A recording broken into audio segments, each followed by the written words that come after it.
Music by Mohan Yadav.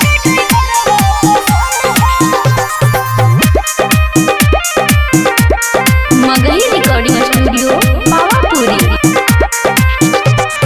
बैठे ने हमारा बुलेट पर ले चलियो तोरा के गेट पर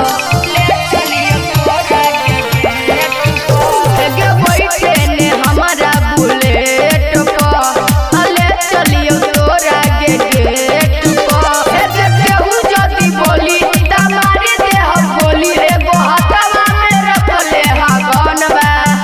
शादियों करे से करे के मन हा एगो ट्रक के ड्राइवरवा पसंद हा। शादियों करे से करे के मन हा एगो ट्रक के ड्राइवरवा पसंद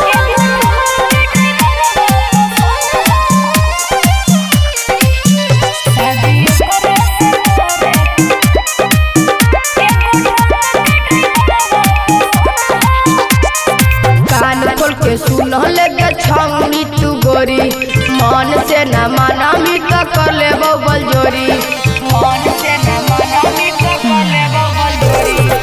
तोरा या ओकरा में ई है हो फरक सोझा से हट जो तोरा बाप के ना सड़क का हमरो से ज्यादा और धन बा